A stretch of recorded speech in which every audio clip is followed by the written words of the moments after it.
Well, hi, hello guys, how are you? I hope life is treating you well. Today I'm going to talk about The Boys. The Boys series, 3 review, still hilarious, ultra violent, and brilliant. The superhero irony goes from strength to strength. Between the actors, the writers, or the viewers, it's hard to say who's having the most fun. The Boys is back in town, The Boys is back in town. Or at least on Amazon Prime Video, which it's almost worth getting just for this idiosyncratic series on what life would really be like for modern day superheroes come satirical take on America. In fact, in light of one particular set piece about 10 minutes into the first episode of the new third series, which for sheer side wiping audacity I do not think will ever be bettered. It is definitely worth acquiring the means to view it. I still can't believe what I saw, and I am very much enjoying the feeling, but more on that later. The end of the second season left us with Butcher's wife Becca, accidentally dead at the hands, or rather say, laser eyes of her son Ryan, and Stormfront crippled in the same attack. The Vault Corporation was in chaos with the Church of the Collective, the boys determinedly and subtle poke at Scientology. While a lot, and I mean a lot, of people had somewhat derailed the congressional hearing into Vaugh's possible misdeeds, Homelander was covered in gore, thwarted by Butcher and Maeve, deprived of his Nazi girlfriend, will take over, and was bloody furious about it. The mainstream release of Compound V was on hold, and Huey happily trotted off to work for Congresswoman Victoria Newman, unaware that she is the head popper in chief. The Boys is honestly such a tonic.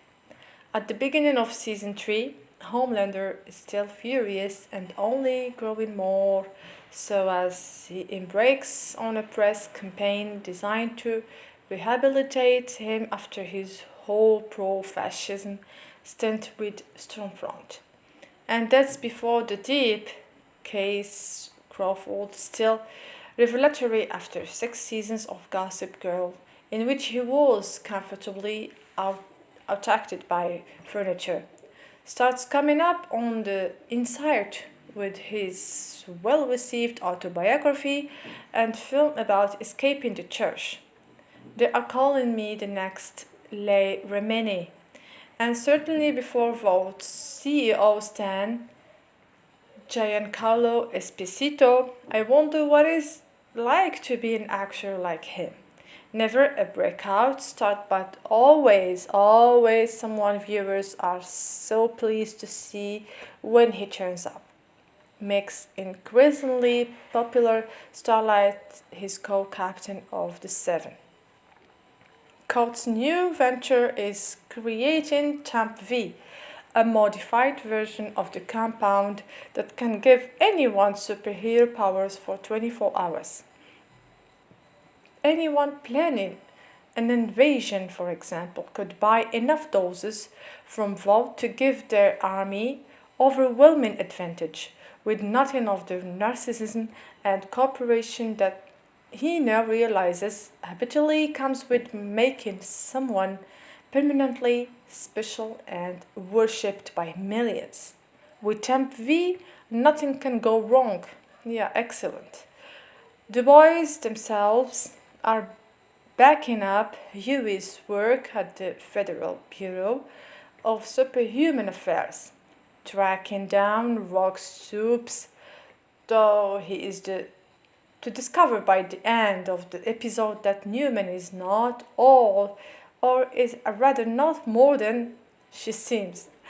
Butcher is also keen to track down the Payback Group, a former superhero team who may hold the key to destroying Homelander. The Boys is being released in weekly installments like the old days. So it's hard to say more without spoiling the fun. And it is such a fun. Astute, slick, satirical fun with enough brushness and spectacle to make it a great bang for your buck. As for that set piece, well, I don't quite know what to tell you. It involves Termit, potential soup who can shrink to a few inches high, an orifice and suspect a room full of writers egging each other on and who no cannot believe they got away with it. I don't watch it if you don't like body horror or have sweet, innocent memories of watching Fantastic Voyage or Inner Space with your beloved family. The rest of you enjoy. Will the boys usher in an age of self aware heroes? Caped Crusaders have been sorely missing this year with the delay of Black Widow and Wonder Woman 1984. So much rests on the second run of Amazon's contrarian comic book series. Soups are like cops, they can't be charged for damages while on the job, says Huey Campbell. The everyman at the center of the boys' Amazon's contrarian take on the superhero genre. This is a show that, for all its slick editing and high production values, never misses an opportunity to punch up, especially at the caped heroes we are usually meant to adore. That sets it apart from the rest of its genre. It is a series that asks, what if, instead of falling under the auspices of a benevolent government organization, such as Marvel's Shield, the US's heroes were the property of a secretive corporation whose sole concern was its bottom line. With the show returning for a second season, the political commentary of the comic book adaptation has been dialed up, setting a new standard for how these superlauters should be treated on screen. Comics have long used familiar heroes to explore difficult themes, but after a decade at the center of popular culture, it is exciting to see other superhero media catch up and become more self aware and critical of the cultural monolith that caped crusaders have become. And it couldn't happen at a better time, with blockbuster season cancelled, Marvel's Black Widow, and DC's Wonder Woman 1984 had their summer cinematic releases pushed back due to COVID-19. Amazon can expect to see audiences turn to the boys for their superhero fix. If they do, they will see a show packed with satirical jobs to real world problem. The shady corporation that owns the soups vault feels like a dark mirror of Disney.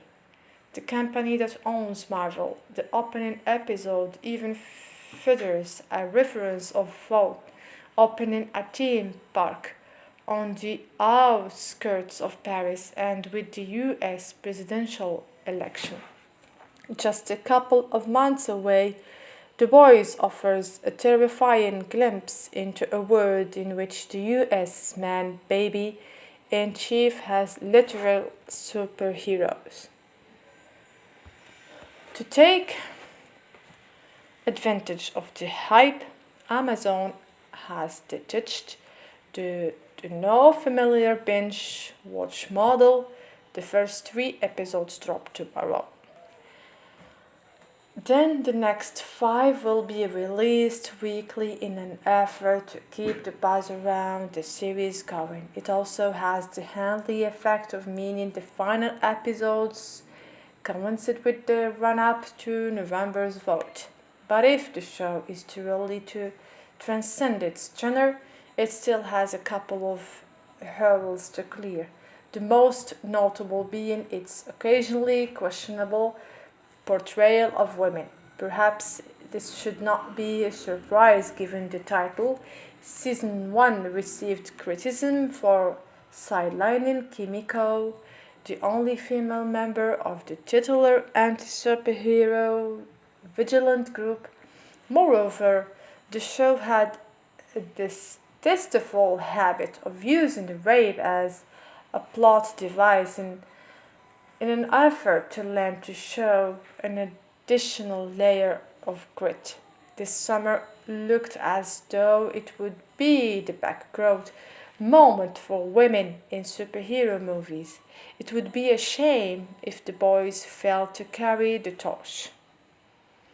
The introduction of a superhero, Stormfront Ayakash, is central to this.